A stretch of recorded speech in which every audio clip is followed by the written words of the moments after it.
Lorsque l'on fait du cinéma d'horreur, il faut savoir raconter un petit peu plus derrière. Et je pense aujourd'hui que profondément, il n'y a pas beaucoup de metteurs en scène qui parviennent à faire ça, en tout cas soit de manière subtile, soit avec assez d'inventivité ou de créativité, pour amener justement ce petit plus. Je ne dis pas encore une fois que personne n'y arrive, mais en tout cas il est évident que de nombreux metteurs en scène de nos jours ont un peu trop tendance à en faire des caisses, à ne pas se diriger dans la meilleure direction de composition horrifique ou dramatique, et du coup donnant lieu à des moments de cinéma un peu trop simples et parfois même un peu trop clichés, pouvant se perdre dans leur propre facilité. Mais heureusement pour nous, spectateurs avides d'effroi et d'épouvante, des cinéastes explorent, exploitent, galvanisent et captivent par une envie de vouloir faire d'un cadre dans lequel une trop grande facilité pourrait se glisser, quelque chose de plus, un petit truc qui donne à un moment de cinéma une essence, une puissance, une logique créative et dramatique qui nous emporte de bout en bout dans une direction qui change clairement la donne et apporte, justement, ce petit plus. Et si le metteur en scène dont je vais vous parler aujourd'hui reste tout de même bien ancré dans un côté un peu archétypal et très stéréotypé du genre, il arrive tout de même à expérimenter un petit peu.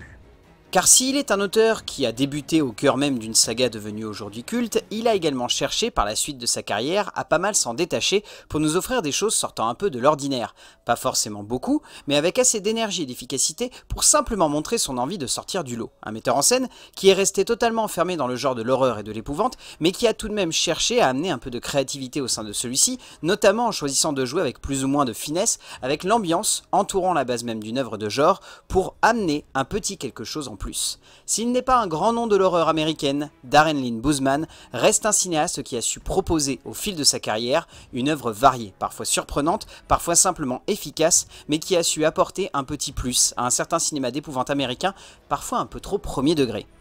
Et s'il a su le démontrer par la suite de sa carrière, il a également su le faire au travers du deuxième volet d'une saga qui était son premier passage derrière la caméra pour un long métrage. Car après 2 essais dans le monde du court-métrage plus ou moins réussis, Lynn Bousman se voit confier par James Wan et Leigh Whannell la direction du deuxième volet de leur saga culte Aujourd'hui, pour emporter le moment de cinéma horrifique dans une direction survoltée et violente, pour une œuvre qui a su donner une nouvelle direction à son personnage et surtout a su engendrer avec un côté coup de poing toute une vague du torture porn américain. Saw 2 est un film pas forcément très subtil et assez racoleur dans son genre, mais qui pose la base même de ce que le metteur en scène américain avait envie de mettre en scène, soit la violence, mais une violence gothique, très marquée, très intense, qui soit à milieu de celle offerte par le premier film, qui soit un peu plus grandiloquente, presque poche d'un côté grand guignolesque, et qui a du coup poussé le spectateur dans un retranchement émotionnel et affectif, donnant lieu à ce moment de cinéma peu subtil, mais très intense. Et franchement pour le coup, même si l'on peut avoir quelques réserves sur l'avancée des personnages,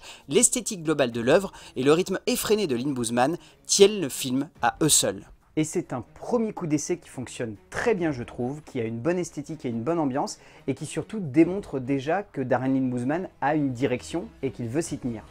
C'est cela que l'on retient de la grande majorité des œuvres offertes par le cinéaste américain. Une envie de vouloir marquer le spectateur par une ambiance plus ou moins noire, plus ou moins marquée, plus ou moins intense, mais surtout qui imprime une imagerie forte qui est supposée marquer durement le spectateur pour le pousser à se laisser totalement transporter dans les moments de cinéma que Lynn Bousman cherche à construire. Il est évident que l'on peut ne pas réussir à cerner ce que le metteur en scène américain cherche à construire du premier coup, et avant de composer cette vidéo, je me suis moi-même posé réellement la question sur les motivations de l'auteur. Mais c'est en me laissant transporter par ces métrages, en me laissant galvaniser par cette ambiance et par cette imagerie que l'auteur américain cherche à construire, que j'ai eu la sensation de voir une œuvre cohérente et surtout qui se suit dans sa longueur, dans sa largeur et dans son intensité dramatique et visuelle. Et cela, il a cherché à le mettre en forme au sein d'un genre assez surprenant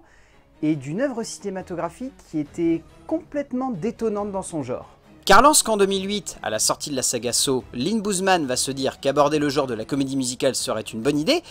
franchement, je me suis demandé si le metteur en scène américain ne s'était pas complètement perdu, surtout pour raconter cet opéra gothique sur fond d'épidémies bactériologiques décimant la planète Terre et de complots familiaux et médicaux en arrière-plan. Honnêtement, on pouvait se demander ce qui était passé par la tête de Darren Lynn Bousman.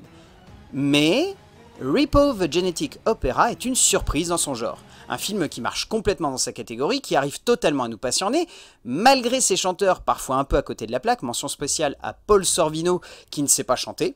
mais qui aime nous le faire croire, pour amener au bout du compte un projet tellement surprenant, tellement détonnant, tellement jubilatoire dans son genre, que l'on ne peut rester finalement insensible à l'envie de Lynn Bousman de nous passionner pour une œuvre sortant clairement de l'ordinaire et se posant comme un objet filmique à l'ambiance indéniable. Finalement, Dans ce côté un peu loufoque, Darren Lynn Bousman arrive à tirer l'essence même de son style gothique en le poussant dans ce qu'il estime être l'ambiance la plus macabre et glauque possible pour lui donner justement ce cachet indéniable. Pour autant, Darren Lynn Bousman est un auteur qui se cherche, qui hésite souvent dans sa démarche créative et artistique, qui semble hésiter entre une option gore et dure et une expérimentation visuelle et dramatique de ses récits, nous laissant parfois un peu trop sur le banc de touche lorsque ses projets s'orientent dans des directions tantôt un peu trop cathartiques, tantôt simplement trop barrées. Si l'on peut sans le moindre doute reconnaître le talent évident de Lynn Bousman pour construire et développer une ambiance, cela fait presque 10 ans que le metteur en scène américain n'a pas réussi à se poser comme un cinéaste remettant sur le devant de la scène un vrai talent de construction et de développement dramatique pour porter l'ensemble d'une œuvre à laquelle il serait donné un petit cachet supplémentaire. Et c'est là malheureusement que l'on sent qu'il manque un petit quelque chose de plus à ce gothique passionné d'horreur qui a son univers mais qui n'a pas encore réussi à pleinement le mettre en forme au cœur d'une œuvre de cinéma maîtrisée et intense. Et je pense qu'avec l'un de ses derniers films, il a malheureusement atteint ce fameux stade où derrière, il serait forcément obligé de se poser les bonnes questions. Une remise en question se posant au travers d'une œuvre de cinéma se voulant pertinemment gothique et intense dans son ambiance et dans son choix de lieu et de dramaturgie. Darren Lynn Bousman ayant choisi de plonger une jeune femme enceinte au cœur d'un couvent qui ne ressemble clairement pas à un lieu de refuge, pour une œuvre qui résonnait comme intéressante et plus sobre qu'à son habitude, mais qui a montré les limites profondes de son cinéma. Sainte Agatha n'est pas le film d'épouvante intense et noire que l'on aurait dû attendre de la part de Darren Lynn Bousman. Et franchement, il a surtout montré à quel point le metteur en scène américain s'était perdu depuis maintenant de trop nombreuses années à ne pas réussir à développer et construire correctement ses projets, se perdant ainsi dans une démarche visuelle et dramatique trop sobre et pas assez marquée. Alors qu'ici justement son esthétique gothique et sombre aurait dû emporter cette œuvre, rendant littéralement hommage avec son pitch et sa forme à tout un pan du cinéma d'épouvante américain. Mais ici le metteur en scène est juste passé à côté de toutes ces belles opportunités. D'où l'idée de revenir aux origines, de se remettre aux commandes de la saga qu'il a lancée, pour une œuvre qui, je dois l'avouer, sortait un petit peu de nulle part.